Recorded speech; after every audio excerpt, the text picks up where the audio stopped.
Malawi Today.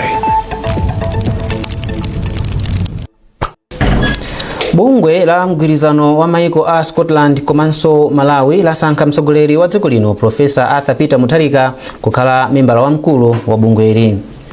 Malingana ndi kalata yomwe mulembi wamkulu wa ofesi ya President ndi nduna Justin Said watulutsa povomereza undunawu, President Mutharika wati ndiodzipereka kulimbikitsa ndi kupititsa patsogolo ubale wa pakati pa maiko awiriwa. Kalatayi yatinso mgwirizano wa maiko awiriwa cholinga chake ndi kupititsa patsogolo ntchito zachitukuko komanso ubale wa anthu maiko awiriwa. Aka ndi kachiwiri kuti President Mutharika asankhidwe pa udindowu, zomwe zikuonetsa chikhulupiriro cha bungweli mu ulamuliro wake. Mayi wa dziko lino Madam Professor Gertrude Mutharika wati thandizo la 40 miliyoni kwacha lomwe bungwe la Chinese Chambers of Commerce kuno ku Malawi lapereka ku Beautify Malawi Beam Trust lafika mu nthawi yake. Iwo anena izi ku nyumba ya boma ya Kamuzu Palace pomwe bungweli alandira ndalamazi pokonzekera kukhazikitsa ndondomeko yoyendetsera ntchito za bungweli mchaka cha 2026 mpaka 2030. Mwayintu modzi walemba ripotiri. Pamene nthawi ikuyandikira kuti bungwe la Beautify Malawi Beam Trust likhazikitse ndondomeko yake yoyendetsera ntchito kuchoka chaka cha 2026 mpaka 2030, bungwe lilandira thandizo la 40 miliyoni kwacha kuchokera ku bungwe la Chinese Chambers of Commerce in Malawi. Mayi wa dziko lino Professor Gertrude Mutharika wati bungwe la Beam ndilokondwera ndi thandizoli. Mayi Fane Kachale ndi mmodzi mwa akuluakulu a bungwe la Beam ndipo wati thandizoli lafika mu nthawi yake pamene bungwe likuyembeza kukhazikitsa ndondomeko yake yakagwiridwa ntchito ka zaka zisanu zikubwerazi. Malo mwa Her Excellency mayi wa fuko lathu Professor Gertrude Mutharika, ife a Beautify Malawi Trust ndife osangalala kwambiri chifukwa cha thandizo limene talandira kuchokera kwa anzathu amene akuchokera ku Chinese Chamber of Commerce. Wawa ndi abale amene atipasa chithandizochi poona ntchito zimene Beautify Malawi Trust imapanga. Ndiye ife tikusangalala kwambiri chifukwa 40 miliyoni ndi ndalama yambiri yabwera mu nthawi yake pamene tikukhazikitsa ndondomeko ya Beautify Malawi Trust imene tidzakhala tikutsatira kuyambira chaka chinocho cha 2026 kufikira 2030. Mawu ake wapampando wa bungwe la Chinese Chambers of Commerce in Malawi, Zhu Shanjan, wati bungwe lawo ndilodzipereka kuthandizira ntchito zomwe bungwe la Beam likugwira kumbali ya zaumoyo, ukhondo komanso maphunziro. Bungwe la Beam likuyembeza kukhazikitsa ndondomeko yake yakagwiridwa ntchito ya chaka cha 2026 mpaka 2030 lachisanu lino pa 27 February 2026. Mtsogoleri wa dziko lino Professor Arthur Peter Mutharika ndiye akakhale mlendo olemekezeka pa mwambowu omwe uchitikire ku Kamuzu Palace. Mwayintu modzi, MBC Lilongwe. Nduna ya zachuma a Joseph Munamveka yamikira ubale wabwino omwe ulipo pakati pa boma la Malawi ndi la China maka pa ntchito zachitukuko. Munamveka amayankhula izi ku Lilongwe pa mwambo osayinira mgwirizano wa ndalama zokwana 43 million United States dollars zomwe ndi pafupifupi 75 billion kwacha zomwe boma la China lapereka ku boma la Malawi. Boma lati lakhazikitsa njira zoonetsetsa kuti ndondomeko ya maphunziro aulere aku sekondale ikuyenda mopanda zosamwitsa. Nduna ya zamaphunziro a Bright Msaka ndiwo anena izi ku Lilongwe pomwe amasayina mgwirizano ndi bungwe lomwe limathandiza ndi njinga la World Bicycle Relief Malawi kuti zithandize ophunzira kumayendedwe popita ku sukulu. Emmanuel Chikonso wadzandiza mbiri mu ripoti ili. Malinga ndi nduna za maphunziro, chiwerengero cha ophunzira omwe anasiyira maphunziro pa njira kamba kakusowa kwa ndalama za fees ndipo abwerera ku sukulu chapula 1000 chikhazikitsireni ndondomeko ya maphunziro aku sekondari aulereyi. Nduna ya za maphunziro a Bright Msaka ayamikira nthambi zosiyanasiyana kudzanso mabungwe monga logawa njinga la World Bicycle Relief Malawi lomwe likuthandizira kuti ophunzira adziyenda mitunda italiitali mosavuta kuti akapeze mwayi wa maphunziro aulerewa. Amsaka ati pali ndondomeko zingapo zomwe boma lakonza kuti dongosolo la maphunziro aulere likwaniritsidwe ndi kubala zipatso. tikupempha anzathu osiyanasiyana kuti athandizirepo kuti sukulu ya ulere ikhale yotheka. Kuthandiza kwake nduku kuti mwina ndi mwina ena ngadanga ndipase mayendedwe mena kupangira World Bicycle Relief well and good. Ena ngadanga thandize kuti timange masukulu pafupi kuti ana asamapite kutali zothandizanso. Komanso chifukwa kuti ana akhala ambiri zophunzitsira ndi zophunzirira zofunika kuonjezereka. M'mawu ake mmodzi mwa akuluakulu ku bungwe la World Bicycle Relief a Deborah Kamanga alonjeza kupitiriza kuthandiza boma pa nkhani ya mayendedwe a ophunzira am'madera akumidzi powonjezera kuchuluka kwa njinga zomwe amagawa. Kwambiri chomwe tikuyang'ana ndicho kuti njinga zimene timapanga provide zifikire ana ambiri ma secondary school ochuluka. So kwambiri tinayi ndi ma district amene timapanga focus poyambirira koma panopo mgwirizano umene ndoti tipange no expand njinga zimene kuti zifikire ana ma district osiyanasiyana. Pakadali pano unduna wa zamaphunziro wati ukulimbikitsa mgwirizano ndi mabungwe komanso nthambi zosiyanasiyana poonetsetsa kuti ndondomeko ya maphunziro aulere akusekondale ikukwaniritsidwa. Pamwambowu panali akuluakulu a boma, amabungwe komanso kazembe wa dziko la India kuno ku Malawi Amararam Guja. Emmanuel Chikonso, MBC Lilongwe. Wachiwiri kwa mtsogoleri wa nyumba ya malamulo wati kupitirira kukambapo za lamulo lokhudza kayendetsedwe ka ndalama za CDF sikufunika pa nthawi imene boma sinamalize kuyika ndondomeko zoyendetsera thumbali. Izi zikutsatira kuyimitsidwa kwa zokambirana ku nyumba ya malamulo. Aphungu a mbali yotsutsa boma atapempha nyumbayi kuti awapatse mpata okambirana ndi boma pa nkhaniyi. Wachiwiri kwa mtsogoleri wa zokambirana ku nyumba ya malamulo a Shadrack Namalomba apempha aphunguwa kuti adekhe pamene mtsogoleri wa dziko lino akukhazikitsa ndondomeko zonse zoyenera zokhudza CDF. Namalomba akufotokoza zambiri kwa mtolankhani wathu Trust Office. Nkhani ya CDF tu sidabwere ndi member of parliament. Nkhani imene ndi ya president atu His Excellency Professor Arthur Peter Mutharika. Iwo ananena kuti chifukwa chakuti kumudzi anthu tikumasowa zinthu zochitiza mbiri zimene zikuchitika mechituwo sidafikire kumeneko. Anthu amafuna azithamangira ku town. Tengeko ndalama zimene zimakhala ku town ku Capitol Hill 5 billion constituency sales ipite kumudzi chaka ndi chaka. A president si member of parliament anakamba zimene. Ndipo a president aja budget yake ndimene kubwera mawa sana ali katikati mokonza ndondomeko zimenezo wina ano kungothamangira pachulu kupanga hijack kukhanga kulanda kuphumisa chinthu icho ngona kuti ndifuna kupanga CDF bill ndikona ngati kumeko konkula kuika adakakhala ofatsa kai adikire kuti kuda president anakonza za mtundu wanje zikabwerano muno omwe zimene akonza president mwina mwake iwo nkumanena kuti ndi zimene maganizira ife ndi zimene a president apanga mwina tu a president kapena ku executive muda kakonza mwanjira iyi zidakatithandizira koma osati pano discussing things in anticipation. Sizimakhala bwino ndene choncho kuti tsiku la lero lino ngati ma member of parliament anakachita bwino osati mmene apangira amwayi. Kampani ya Malawi Mining Investment Company Mamiko yati nkofunika kuti ndondomeko ya chuma cha boma ya chaka cha 2026 mpaka 2027 iyike chidwi chachikulu pa ntchito za migodi kuti dziko lino likwaniritse masomphenya ake oti likhale lodzidalira pa chuma. Mkulu wa kampani ya Mamiko Professor Leonard Kalinde Kafe wauza MBC kuti ntchito za migodi zili ndi kuthekera kukweza chuma cha dziko lino. Iwo alankhula izi pamene nduna ya zachuma a Joseph Mwanamveka akuyembekezeka kupereka ndondomeko ya chuma cha boma kuyamba chaka cha 2026 mpaka 2027. Mwaintu modzi ali ndi ripoti ili.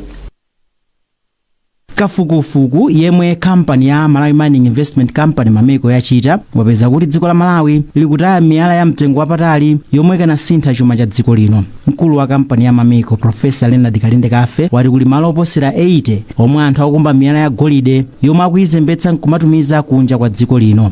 Iwo ati kafukufuku waonetsa kuti golide amene wakhala kumutulutsa mdziko muno mwachinyengo ndi wa ndalama zomwe ndi pafupifupi 1.2 trillion kwacha. Amena kubero Malawi uno paropo tawendesera pachaka wadutsa $700 million gold yeka komanso mukubukira kuti gold akupanga ndi artisanal sports scale miners osati makampani akuluakulu kamene ndiyesera ndiye nokha muganiza kuti nanga makampani ngati Mamiko itapo kupanga mining gold makampani eno zapanga mining gold ndipo ntanga za gold nokhasawerekeso zina ya kodi pachaka gold yakhala kuzababwesa raba zakati Malawi. Profesa Akalinde Kafe ati ndondomeko ya chuma cha boma ya chaka cha 2026-2027 ikuyenera kuunika ndalama zokwanira ku ntchito za migodi kuti teteze mchidoze mbetsamira ya mtengo wapatali kuti boma liyambe kupeza phindu ku ntchito za migodi. Nkhani ya mining kuyilimbikira ikuzobweza chuma chambiri dziko kunopa nthawi yochepa zikamaka yanje ndekuti dziko lichisewu zizosevereza kufunira kuchita zichitika nthawi yochepa andikuchitikaso mosavuta umakafuna kukanika ngongolezi zikuti. Posachedwa pa nduna ya za migodi Jean Matanga anauza nyumba ya malamulo kuti ntchito za migodi zimapereka phindu lokwana gawo limodzi lokha pa magawo 100 aliwonse ku chuma cha dziko gross development product GDP. Mwai Mtumodzi, MBC.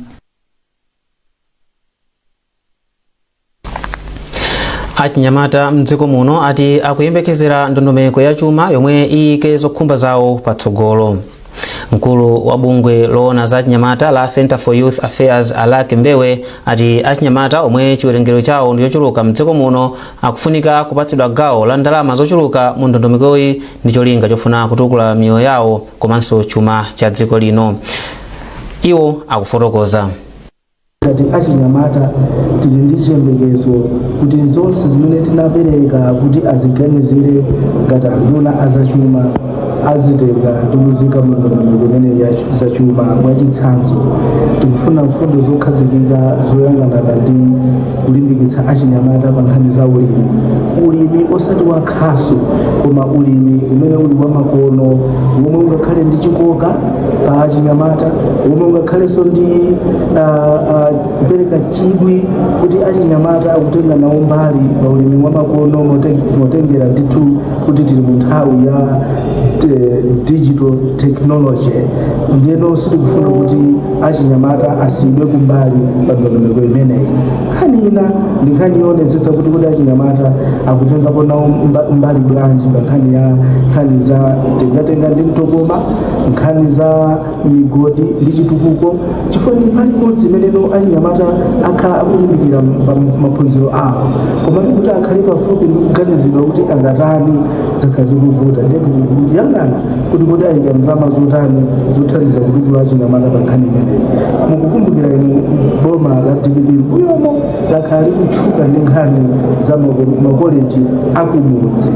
Tikufuna tione kuti ndondomeko imeneyi yayang'ana motani kuti achinyamata m'madera amene kuli kovuta kufikirapo akhala ndi mwayi otani owasula mu luso losiyanasiyana kupyolera mu nkhani ya makoleji akumudzi.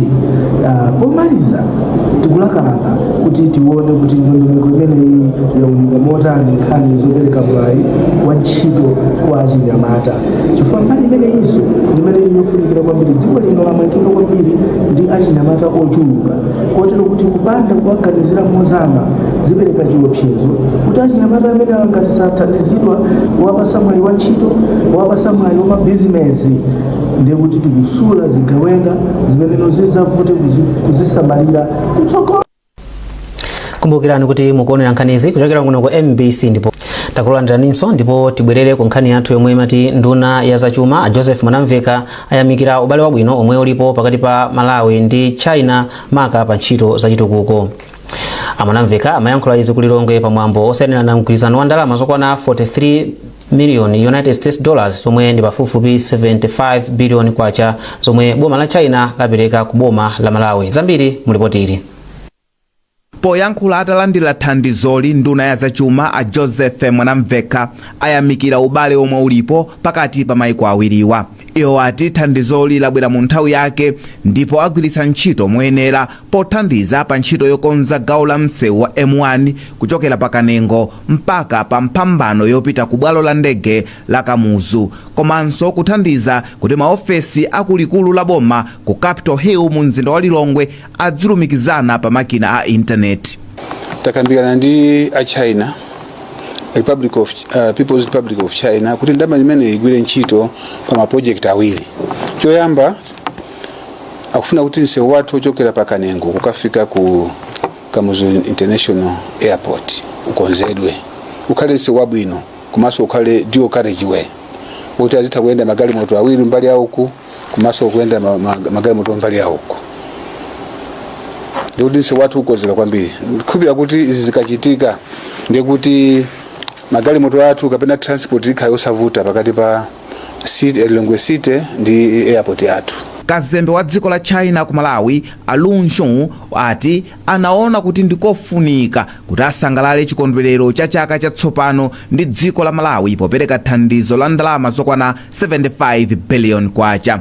Kazembeyo wati ubale wa dziko la Malawi ndi China ndi waukulu chifukwa Malawi ndi dziko lokhulupirika komanso lodalirika. Alunshun wati apereka thandizoli ku dziko la Malawi kuti akonzere gawo lina la msewu wa M1 komanso ntchito zina zachitukuko zomwe boma la Malawi lakonza. Pamwambo boma la China lalonjezanso kuti liyika magetsi a sola ku maofesi a boma ku Capitol Hill kuti kudzikhala kowala. Ubale wa maiko a Malawi ndi China unayamba mu December mchaka cha 2007 ndipo wabala zipatso zolozeka kuphatikizapo kumangidwa kwa nyumba ya malamulo, bwalo la zamasewero la Bengal Stadium, malo ochitira misonkhano ikuluikulu a BICC, skulu ya ukachenjede ya Malawi University of Science and Technology mwazina.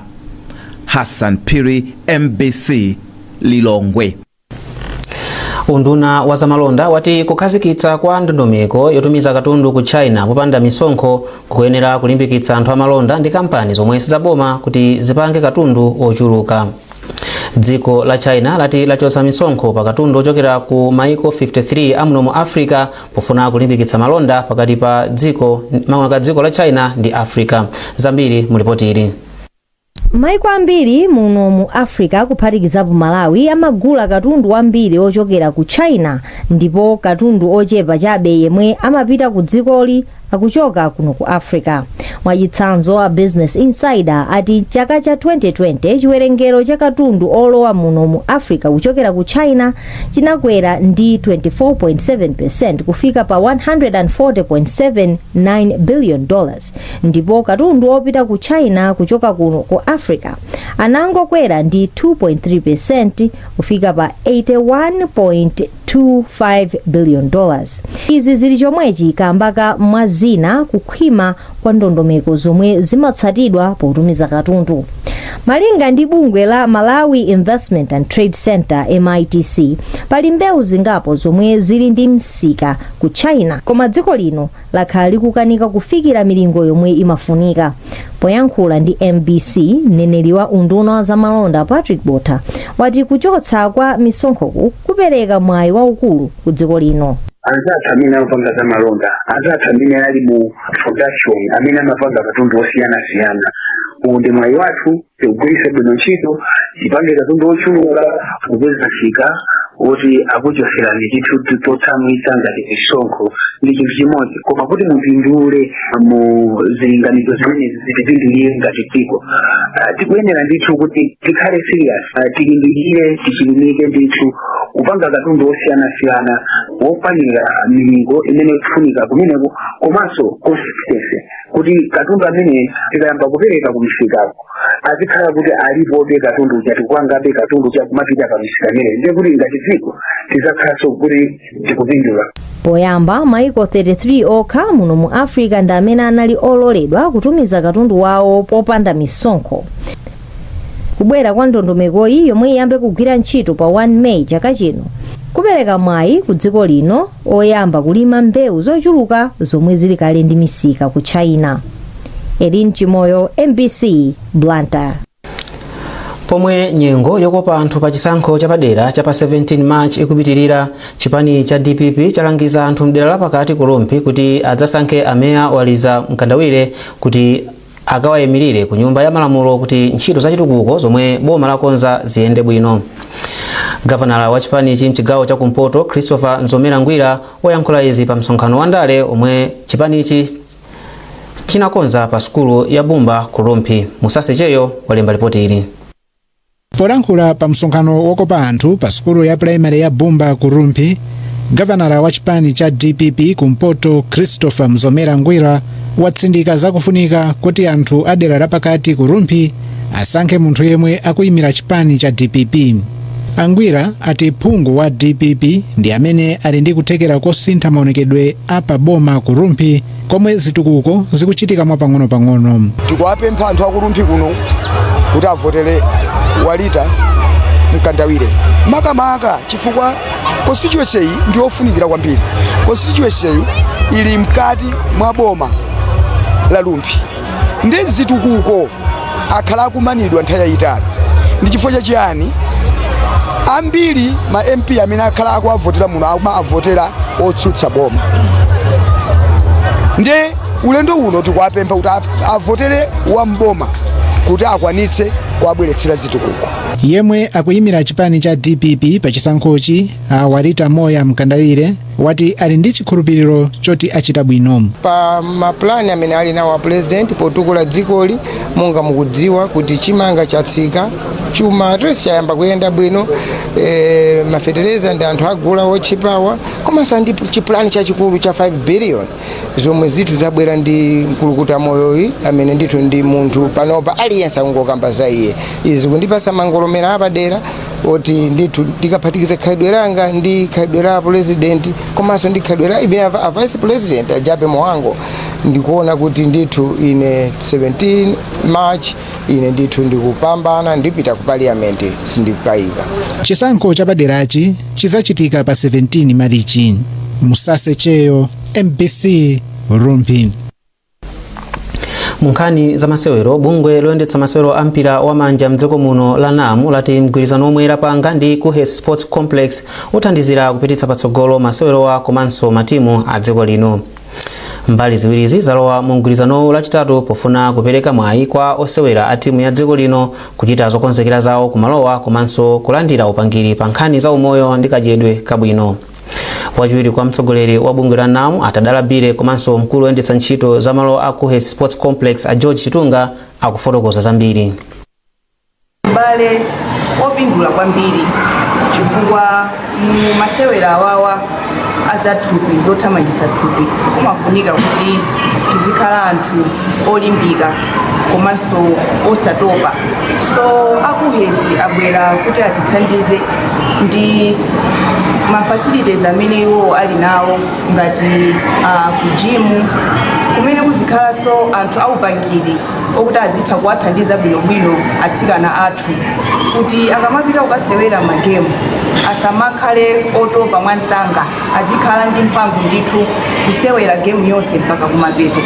Komanso izizi za masewerazi zimagwirizana kwambiri ndi mmene munthu akudyera. So akuhesiso akubwera kutithandiza kuti atsikana athu azidya zakudya zoyenerera zogwirizana ndi kuti matupi awo akakhala kuti akusewera azichita molimbika ndi mochilimika mpaka nakuti tikafike kuti mpira wathu wamanja ukupita chitsogolo.